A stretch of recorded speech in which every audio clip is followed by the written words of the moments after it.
Welcome to the Crazy Cool Family Podcast with Don and Suzanne Manning.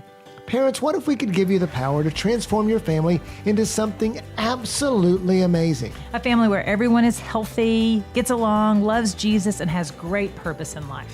Hey, let us flip your thinking to unlock the power God has given you to create your own Crazy Cool family.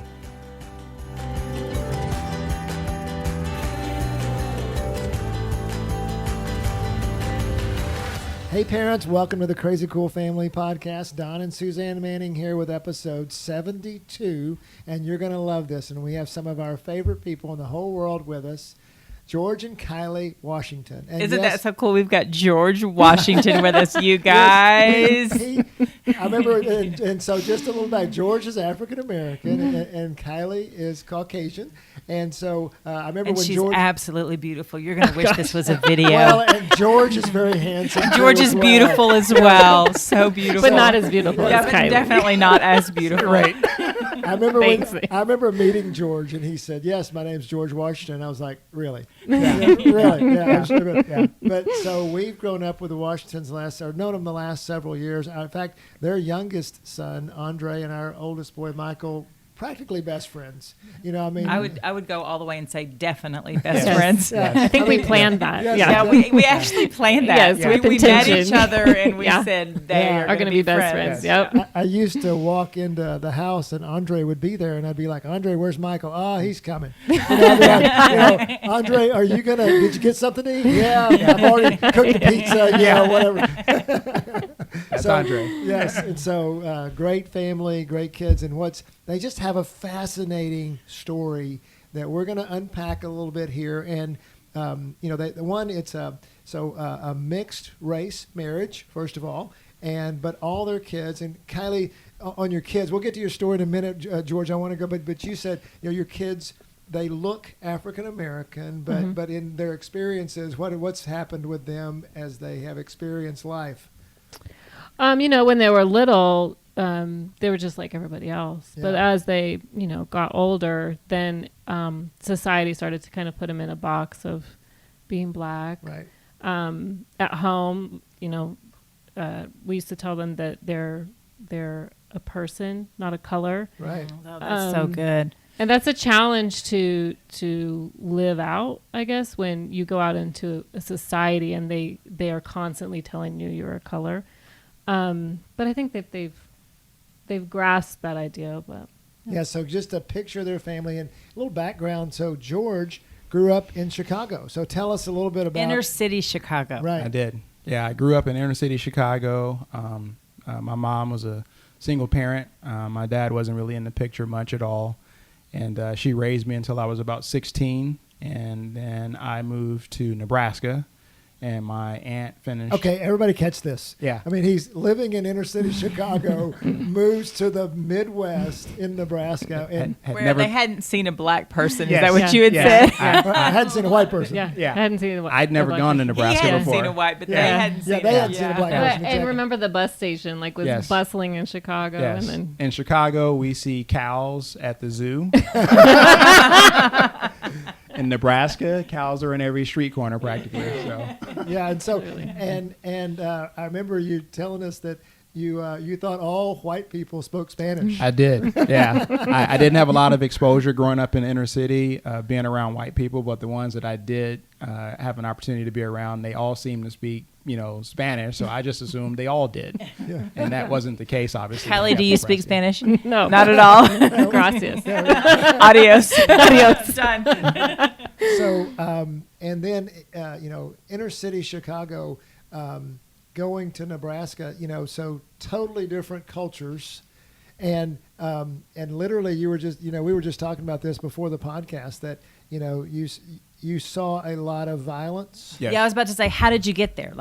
Just give us a real brief story of how you got from Chicago to Nebraska. Yeah, I being in the inner city, obviously there's a lot of territory that a lot of young men like to establish for themselves, and that's usually around gangs. And unfortunately, at the age of 16, I had a girlfriend. I was a sophomore in high school, and one day she called me and told me that some boys in the neighborhood who I know told her that if I came around, that they were going to cause harm to the point that they were going to take my life. And she told me to take it serious and not to be, macho man and, be tough guy. And I took it serious. I called my mom and told her about it. And fortunately, my grandmother, which was my dad's mom, lived not too far away. So I was able to, go to her house and spend a few weeks there before she made the decision to send me to Nebraska to. And who lived in Nebraska? Nebraska was my dad's sister, my aunt. Okay. And I went and lived with her and my uncle. And there you met your beautiful bride I did. in high school, right? Yep, we were high school sweethearts. I was a senior in high school, and she was a junior. I went to the public school, small town. I went to the public school, and she was at the Catholic school. And small towns on Friday and Saturday nights, the high schoolers usually drag Maine. Right. So Same. We did that growing up. Did you really? Oh, yeah. I Did did. you Oh, really? yeah, where the windows roll down. Yeah, Yes. you're going like 5 miles an hour. Yeah. Not even Yeah, that, yeah, like yeah, 2, yeah. and you're looking like, who is it? Who's looking at me? Different groups hung out at different parking lots. exactly. You know, Yeah, and, yeah. You're like, meet me at IGA. But yeah. we were just, we were talking about that from the inner city, college wasn't really an option for you. I mean, it wasn't an option that was talked about a lot. And then you came over into Nebraska, into this other world where college was almost expected or very encouraged. That's right? correct. Yeah, when I was growing up, the military was really the only institutions that visited our schools. So you had the 4 main forces of the military visit and try to give you opportunities to further your life after school in the military. And when I went to Nebraska, it was colleges and things like that were showing up. There was plenty more opportunities that I saw, and obviously had the influence of my future wife, who also encouraged me to. Right. Dude, to you're look- going to need a degree. Yes. I know I'm marrying potential, but she's let's calling- get some calling the education potential out. behind it. Yeah. Yeah, So then you guys get married in college, we do. right? Is Yep. that right? Yeah, we were 19 and 20. Yep. Because Kylie, you grew up in Nebraska, right? I grew up in Nebraska. Yeah, Yep. born and raised. Yeah. Yep. And so you guys, tell us about that. So And so your what was- degree, and then, yeah. Well, we got pregnant. I graduated a semester earlier from high school, and we got pregnant that spring. Right after, when I was a freshman in college, essentially. And then we got married. You had proposed to me, actually, in the trailer. Yeah. Yeah. So how was that with your family, though? You brought an African-American kid home. So the boyfriend I had before him was actually from the Bahamas, so he was black as well, but he wasn't super nice guy. So my parents weren't a fan of him for that reason. Yep. But race has never been an issue in my family Good. ever. Like they didn't even bat an eye. I mean, they've, as long as you treat me well, Right. my 4 right. brothers and my dad and all my uncles will be behind you. So you guys got married right after that, and then kids. You have the 3, or how far are they apart? About 18 months apart. So we got married. I was a sophomore in college. She was a freshman. We had already had our first. He was 7 months old. He was 7 months old. He was born in Christmas Day. We got married in the following July. And then Ebony, our daughter, was born 18 months later. And then 18 months after that, or about 20 months after that, our youngest, Andre, was born. Oh, good. Yep. So we had 3 under 4. And we were 23. I think I was 23. And you were in 22. college a lot of that time. was in college the entire time. And working full time. And working full time. Yeah. Yeah. What a great story. And then Was that stressful? Yes. We did not see each other for the first 2 years of our marriage. at I all. began taking night classes because I was working full time during the day, Mm-hmm. selling equipment across Nebraska, Kansas, and South Dakota. And so I would work all day and take class at night. So Well, and think about it, you were selling into these small towns in Nebraska. Very and rural. Yes. And probably the first you said the first African American they'd seen outside of a movie. yes. So how did you overcome, and did you see racism at that point? Yeah. What were some things that you saw in that? Nebraska has a motto. They call it the good life. And I can tell you that when I got to Nebraska, they were some of the most welcoming people of someone of my color. They were very open arms, and even in business, I would walk in businesses and they were willing to, at least let me, give them my pitch. Mm-hmm. And I got to the point when I was, promoted to run the company. I was managing the company that I was working for, I was just trying to get some sales experience while I was in college. And then I become the manager 6 months later, and I'm managing 3 states at the age of 20 years old. Oh, wow. Wow. Yeah, and you've said that your experience in Nebraska actually shaped your perspective of white people. It did. Generally speaking, as a super nice and Yep. positive experience. Yep. Extremely And positive. So what got you guys to Texas? So from Nebraska to Texas, we took, a lot of pit stops. So we moved to Colorado for a few years. We then moved to Michigan for a few years. And then I was with the same company, and I took an opportunity down here to Dallas. Yeah. And so how did people treat you in those different places as well? Colorado was very much probably like Nebraska, Okay. Similar people, and we were just outside of Denver, which is pretty diverse.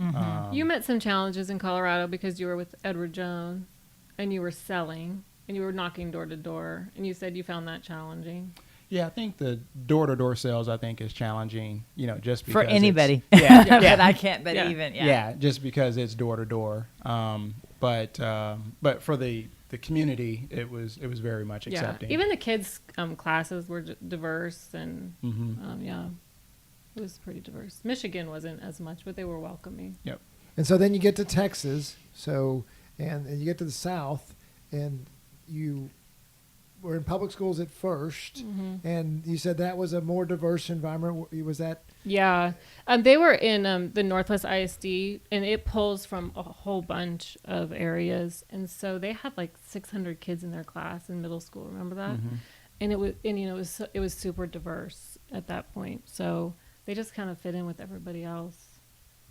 Yeah, and so then you wound up we went to a private school together here in the area, and it's interesting. You said as you moved into the private school area, that you found out almost later that your kids have experienced some, more racism than they had anywhere else in all the other states growing up. I just am so surprised by that. Yeah, and I think it's the South, and then also the age, and also Yeah, it was a that's little more true. affluent, like we said, and so I think sometimes that can maybe just play a part in some of that. But Yeah, It's and good. a lot of our audience is Caucasian. A lot of our audience is middle to upper class. Maybe a lot of our people are living in, and not everybody, but I mean a lot of our people are living in suburban communities, yeah, much like we live in here. And so, but and you were talking about how that your kids they look African American, but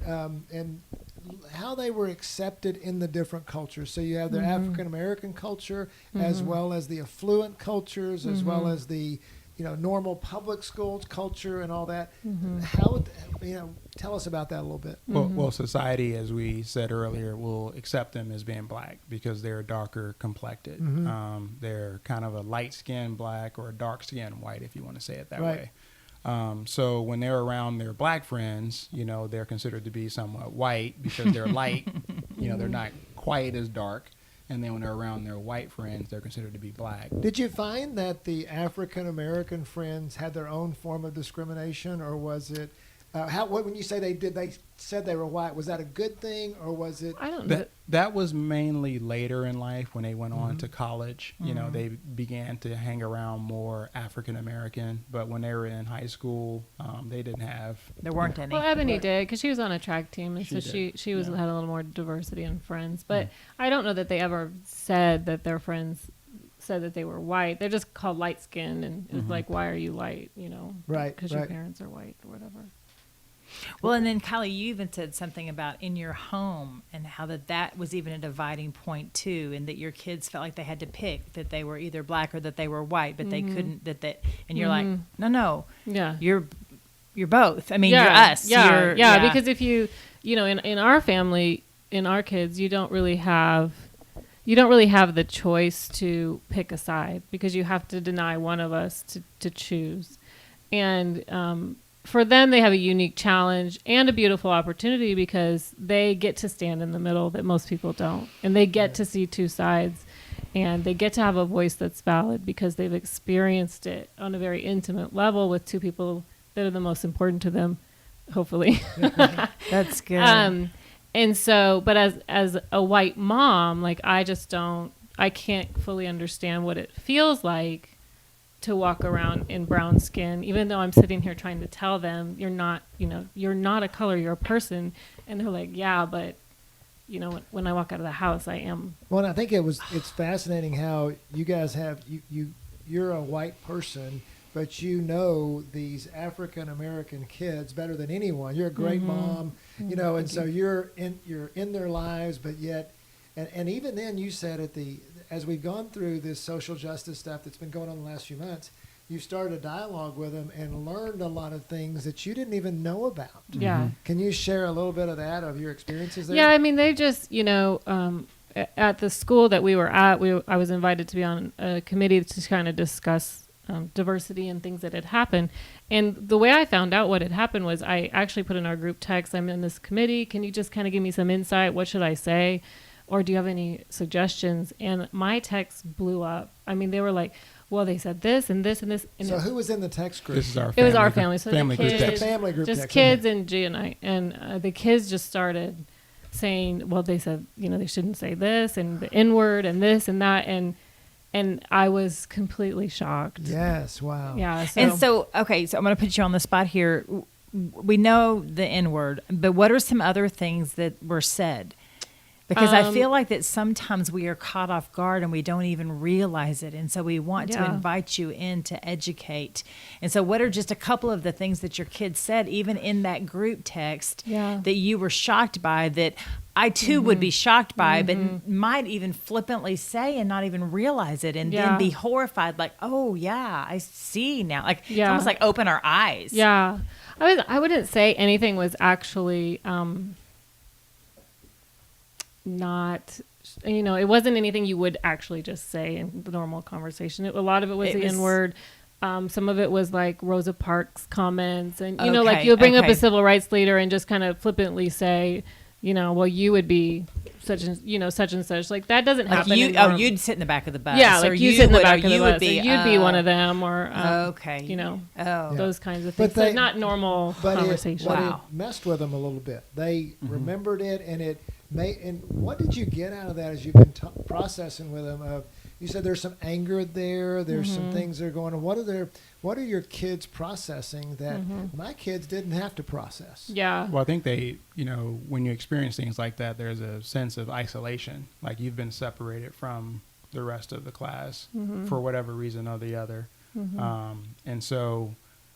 unfortunately, they process that however they process it, and they can process it in a good way, or they can process it in a bad way, and they carry it. And so recently, some of those conversations have come back, and we've had some of those conversations at home in light of what's going on in the country right now. Right. Like for example, if you take the situation with George Floyd and how it kind of just erupted and everyone got super upset. At first, I was like, I get why you're upset. Like I get it, but it almost seems super personal. Like it happened to them or to you.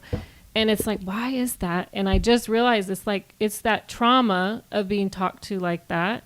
And all of that culminates in when you see it, it's like a trigger. And so it's almost like all the things that had happened at their school, now they're triggered because it's that same spirit. And suddenly they get angry. That makes sense. Yeah, exactly. Yeah, that's a beautiful explanation. Yeah.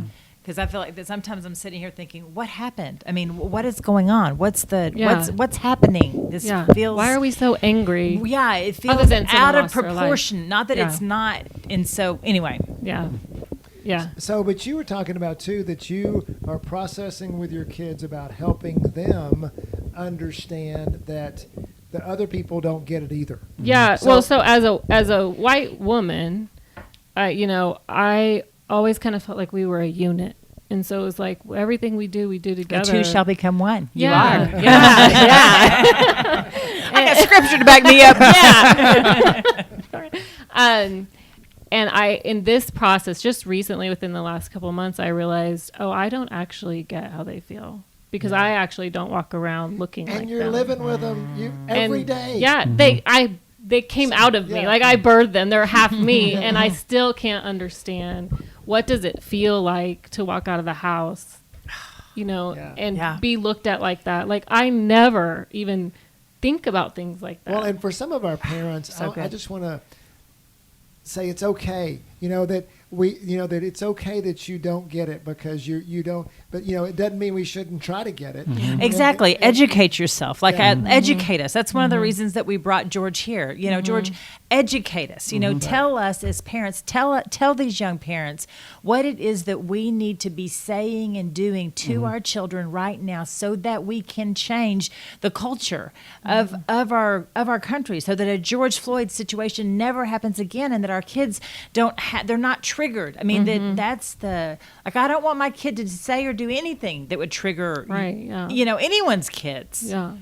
Yeah, I think unity, starts with the individual, and I think we all have a role to play when it comes to unity. And if I were a young parent today, I think the first thing I would do is first off listen to your kids.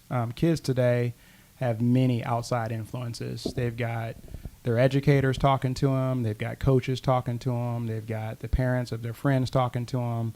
They've got social media talking Media's to them. huge, yeah. They've got so many voices that are pouring into their life, and so on issues like this, I think it's important that you listen to understand where they're coming from. But I also think it's important as parents that we sometimes have to deal with some blind spots that we might have in this area. And so once we deal with us, then we can now communicate to them, and then they can now hear what the truth is around this issue. And so if I had to do it all over again, that's where I would have started. I think when we were young, we did a lot of the talking and we didn't do enough listening. Oh, well, there's some very valuable Is the problem parenting. to every parent out there, right? Is everybody going, amen? I mean, that's me. But lecturing feels so good. Yes. But And I'm the thing so is wise. that you probably missed out on some things they were experiencing Correct. Yeah. with respect to racism and things that, Yeah. and you were basically, and you were saying with that, you basically told you it. I forgot how you said it, but you basically said that you didn't let them feel it, or you basically told them they We basically just squashed what they were saying. Like, let's take an example. When Colin Kaepernick took a knee, our kids were like compassionate in the sense that they understood what he was doing. And we're like, no, you Right. don't disrespect the flag. We're not talking about it at the dinner table. That's it. And now we're like, oh, you guys are like, kids are wise. If you listen to them, they actually come from a pure place of compassion than we do a lot of times. And even though it sounds off and it challenges your maybe political and religious views, they can really shift your mindset. And so for us, I think we squashed that instead of saying, well, why do you feel like that? And right. That's good. what, and then maybe we would have found out what was going on. Yeah. So again, back to Suzanne's question, you're sitting in a room with a bunch of parents, and All of you guys out there, imagine Yeah. yourselves in the room with us right now. and what else do you tell them? I mean, what listening to your kids, having a So dialogue good. about it. I would say, develop a heart that cares for other cultures, because we're all created in the image of God. We may have different skin pigmentation, but we have the stamp of his divine creation. And so once you begin to care about other people, you can then see what these other cultures go through. We have a responsibility as parents to reach out to somebody different to us, hear that person, build a relationship. People love to be connected with. I've always said, a thank you note is a real easy way to connect with somebody. Right, right. And once this happens in the parents, these values can then transfer to the kids. Right. And we can expect our kids to think and act differently once they hear from their parents on how their parents think. Are there things? Do you hear that, parents? It starts with us. We are the ones. We're the examples. They're watching us. When we reach out, when we act different, when we respond different, then our kids, at that point, it's all they know because that's all they've seen. Correct. So good. Yeah, and I think that what I would love to see is what we're seeing is that, my parents grew up in a certain amount of racial segregation, things like that. Their parents grew up, our kids are growing up in a different world than we are. We need to we're going to make that progress one generation at a time, one kid at a time, one conversation at a time, one example at a time. And that's how, what I'm hearing you saying is that's how parents make an impact Correct. for social justice and to eliminate racism. You know, is that, I love it that you said, heaven's going to be very diverse. Yes. And so Yeah. what are we doing to make God is going to accept all kinds of people,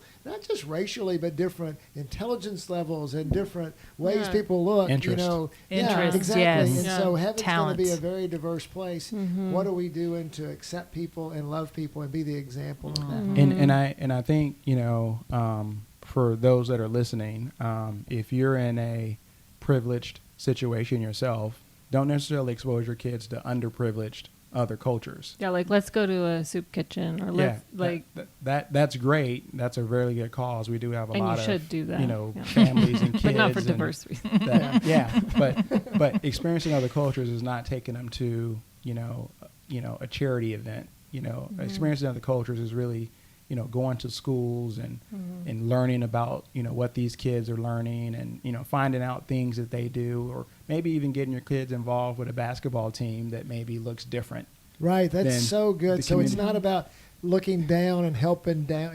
That's good to do, but not for purposes of diversity and Exactly, things like that. because you develop that particular culture might not be as good as you are because you're privileged, and you can then create an unintended bias. That's interesting. So what would you say, like Wow. mission trips and things like that? Or I think those are great. Yeah. I mean, those Those are life changing. yeah.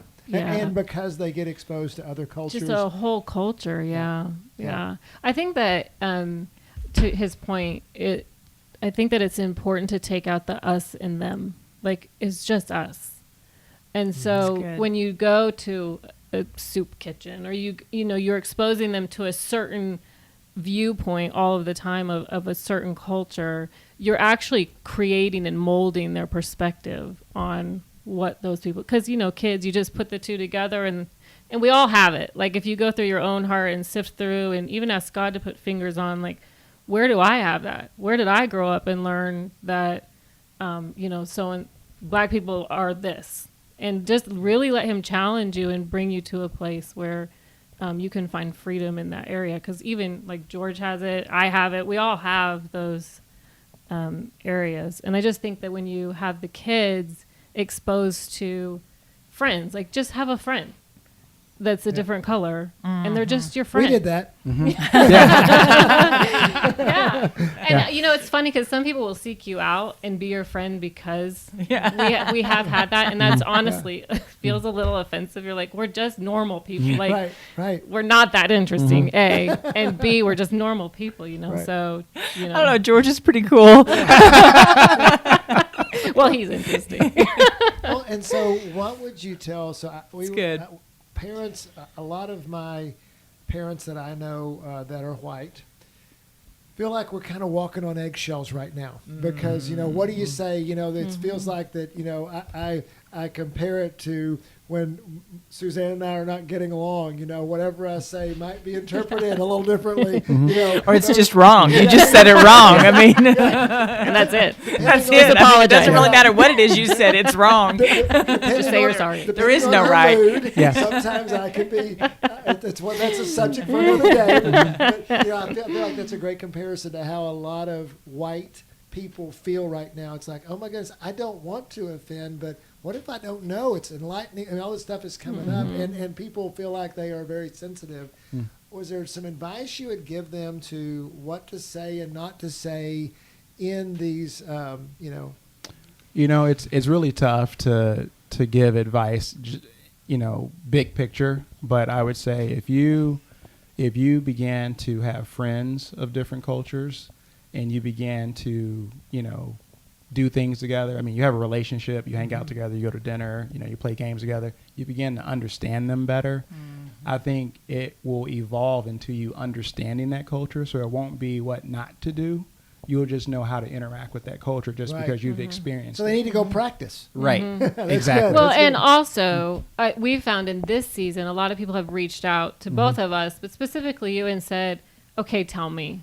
And so if you know anybody, it's not offensive. It's actually feels so compassionate for people to reach out and go, okay, so how do I do this? Or how do you feel about it? Or just tell me.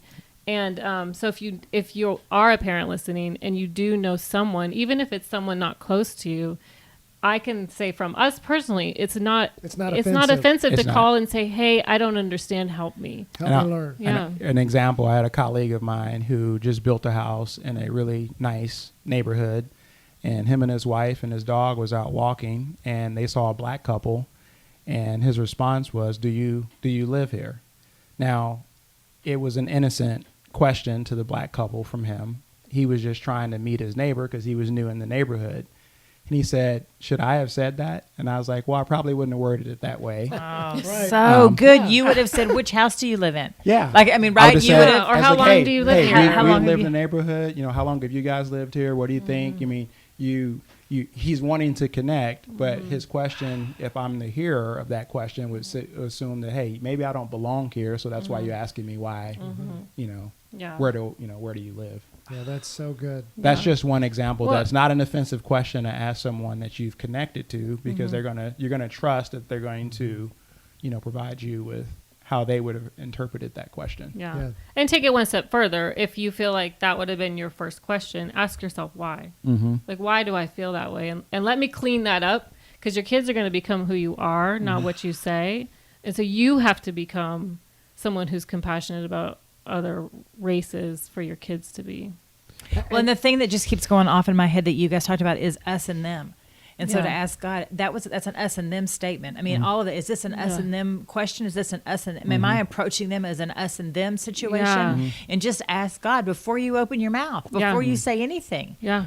Yeah. Such good insight. Yeah, so it's very good insight. And you were even saying, Kylee, that you know you were in a store and saw a couple of another race, and you checked yourself and was like, because you had a thought. And so I think Yeah. so often, I know we were talking about that. I have a thought. And just because we have the thought, there's so much that's conditioned. You know, when I grew up in Denton, Texas, I was telling you guys that the African American people lived on the other side of the tracks. And so there was a certain mindset that happened in Denton, Texas in the 1970s and 80s that I have to get that, you know, there's thought patterns that are ingrained in our head. That's okay. That's part of our past. But when you have those thoughts, you go, okay, Yeah. I need to think It's differently. take every thought captive. It's Yeah. present it to the Lord Yeah. and then ask. And that's what we want to do. We just want to bring in awareness, and I love it, to ourselves. Yeah. And then live it, so then our kids see it. And Yes. they're Yeah. not bogged down with the thoughts. Yeah. They don't even Yes. have the thoughts. Yeah. Isn't You don't that have to what- be like, okay, Susie, let's go find a black friend. Like, let me get out my Google and see if there's anyone close. You know, like, just love people. Yes. And And, just, and, you know. and for those listening as well, you know, this is where our nation is. It's really easy for us to assume that this message is for white families to connect with black families, but it's also the other way as well. If you're a black family, connecting to other cultures as well is just as important. And not because- assuming all white people are prejudiced. Exactly. Yeah. And for white families to connect with Indian families and to connect Right, with, you know, yeah. all, Chinese. it's just seeing Yeah. We how all can do right. better. Yeah. We can Yeah. all be more open Yeah. to that. So, Yep. man, Suzanne, do you have anything else that you want to bring out before we wrap this up? We are so grateful. So good. Yes, I think it's, you know, so grateful for you guys in so many ways, not just on the podcast, but just thank For you being so our much black for- friend. You're one black friend. Something No, you probably actually shouldn't No, say. you The guys one thing you shouldn't say. you opened the door though to I mean, we have diverse friends. I mean, Yeah. all the kids do. They Yeah. all have all different friends. Yeah. And I mean, But and that's you guys that are generation. living this. You guys love people well, and so you've actually lived out what you're asking us to do, and that's why we're your friends, because it was never like, oh, you want to be my black friend, right? It's Right. just like, hey, I like you. You like We didn't me. just meet and start this podcast. You didn't find us on Google. But it's just, but even with that, there are challenges that we were raised in a white place, and you know, and certain in the South and where we are, and so we have to overcome things that happen, and so and just it's I just want to say that to parents that hey, deal with your. It's just like anything else. It may be with socioeconomic status, or there's so many things that we have to overcome. Different. What did Jesus say? He said, "Take the log out of your own eye, and then you can take the speck out of you." We got a lot. I find myself taking continuing to try to take that log out of my eye, and I think we can all join with the parents that are trying to do that. So there is one. I'm sorry to interrupt. There is one No. because when I listen to things, I'm like, just give me one thing I can actually do. Yeah. If you have littles, like diversify their toys and diversify what they watch on TV.